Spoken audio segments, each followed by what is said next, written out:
Hi everybody, it's Mom. I don't have a song for you today, but I thought maybe you'd like to watch me watch how I make sourdough bread. So, there are so many ways people make it, and I've watched bazillions of hours, and I've been making it now for quite a few years. When I fell down the sourdough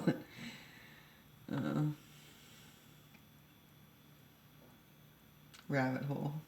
So anyways, this is what I call Wild Child. So I'd like to introduce you to Wild Child. And Wild Child is my, I'm going to try not to spill it, is my sourdough starter. I don't know if you can see it. I'll try and show you here. So there you go, and you can see all the yeasty, all the yeasty beasties. So not good. There, yeasty beasties making bubbles. You can almost hear them, and if you stand here long enough, you can watch them pop, and it's all rising. It's rising up. It was about half that height, and now, excuse me, my hands are clean, and my nails are clean. I wash my hands. I'll tell you what I'll do. I'll wash them now, just so you know I did. So we support Dawn. It's good for the ducks. In the water where the fish fuck. Where you go.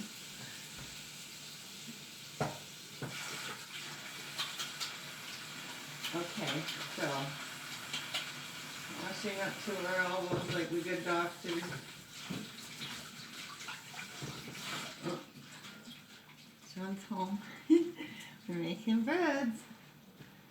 Okay, so let's just show you the consistency of this. I'm going to grab a chopstick and show you how already elasticy it is when the gluten's creating. I'm doing a video making bread.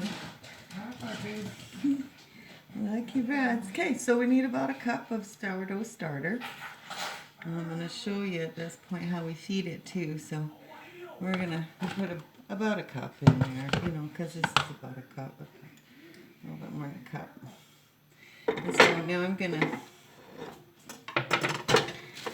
to show you how we feed it. So we're going to feed both.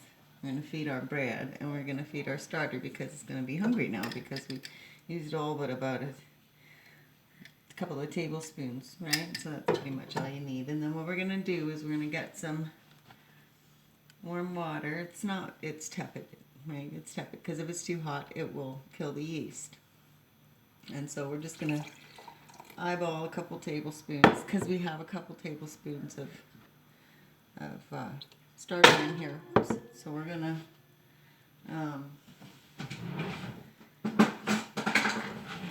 going to feed it the same amount. So we're going to put a couple of tablespoons of water. I always put the water in first and then stir it and mix it. It's just easier to blend them both.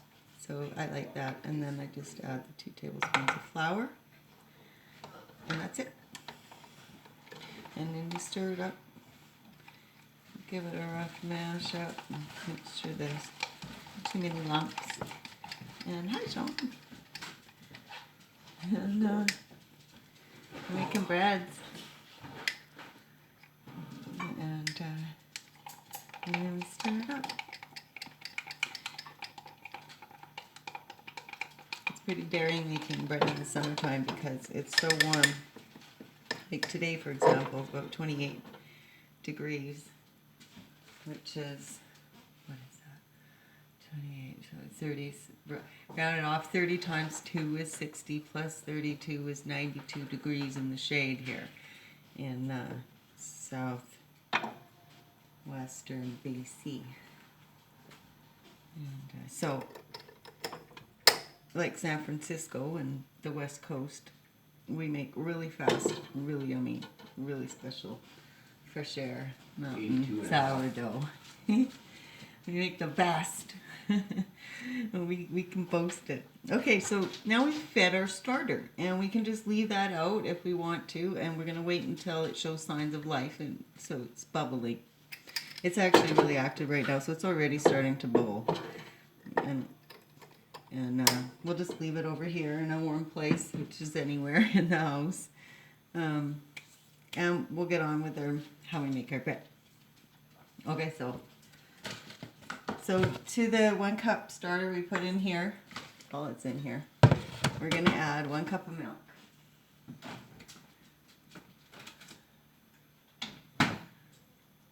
For those of you that are lactose intolerant, like all of us really, we just kind of are in denial. We're going to use lactose-free milk. I don't have an Amazon link. I'm not getting paid for this. Okay, so that's about a 1/2 cup. And that's about another 1/2 cup. And that's all we need of that. And just give that a stir.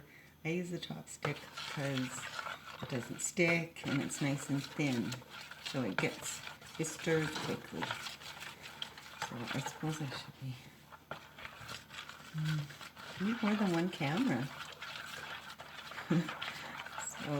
So there. So now we got this sort of a soupy, super soupy, and that's the yeast in the starter is already feeding on that milk and all the sugars in the milk.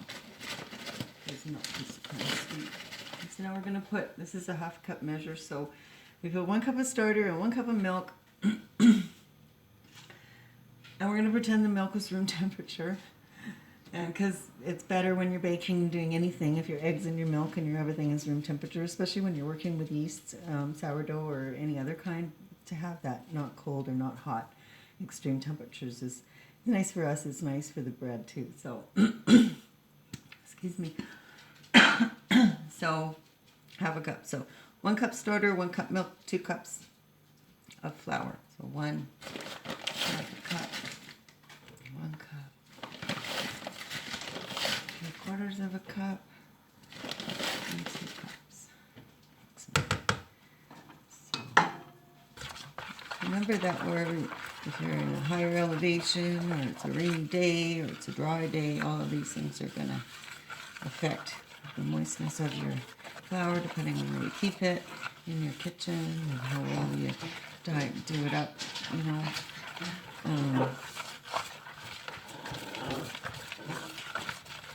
And elevation too. Yuki thinks every time I'm making bread, I'm making dog treats. And I suppose at this point we could turn them into anything. It can be bread or crackers or muffins. This is on its way to chocolate cake. This is a beautiful chocolate cake, and leave me a comment below if you want to see the chocolate cake. It's based on the King Arthur flour recipe, and they just have some amazing recipes, and so I kind of altered it to how we like it. And it turns out so moist and so good. And you can't taste it that it's sour. It doesn't, you know, it's just like a sour cream donut. It doesn't, you don't taste the sourness. Just taste the niceness. Okay, so now you can see it's just roughly mashed. It's like gooey, soft and chewy.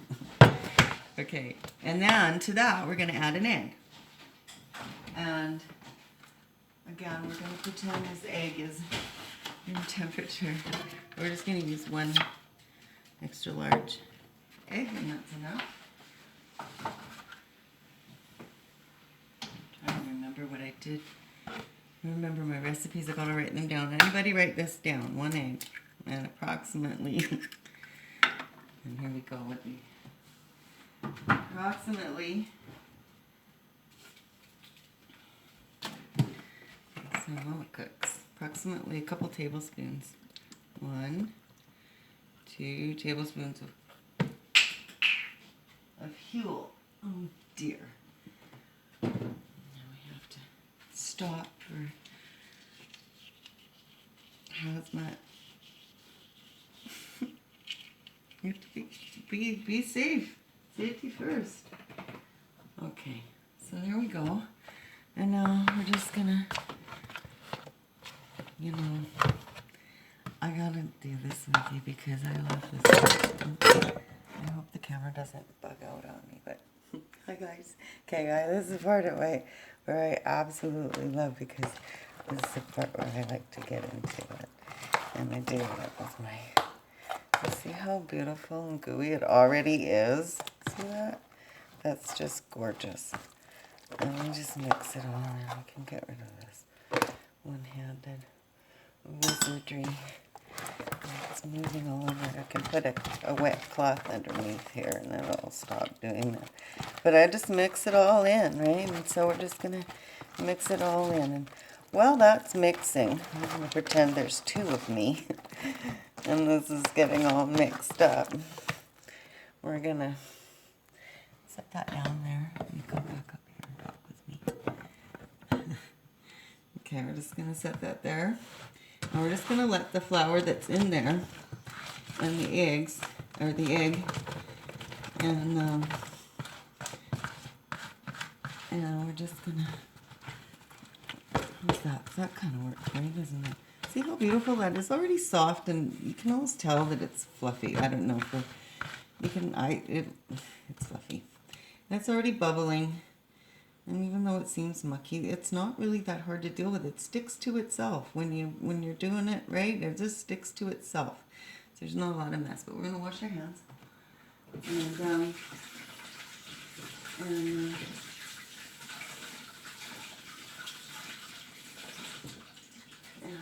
thank you guys for tuning in and checking this out, because there's lots of videos out there. There's thousands of them, and believe me, I've watched them, and there's some great videos on how to make sourdough bread and artesian bread and different versions of this, that, and the other, and Italian and bread and French and all different ways with and without sourdough. And this is my go-to French, Italian, Portuguese, Ukrainian, Welsh bread.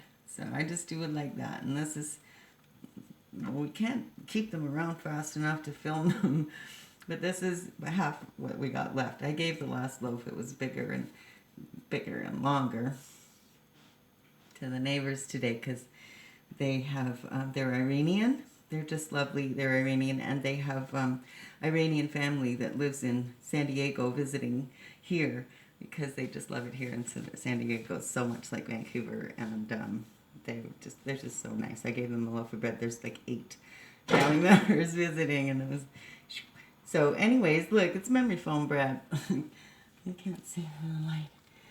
It's nice, and it cuts so beautifully and makes great sandwiches. So that's what we're showing you today.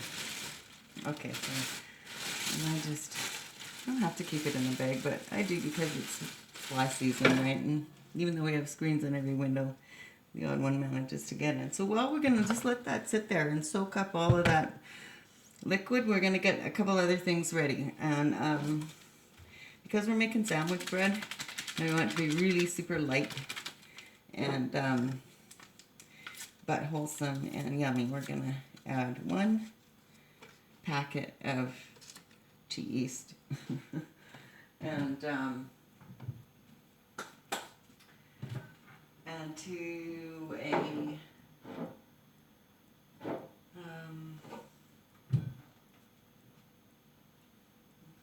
we're going to take it to the next level. We're going to get some warm water, not too warm, about as warm as you'd feed a baby bottle, so you tap it on your wrist, or you know, just not hot, because it will kill the yeast. So we're going to get that warm water.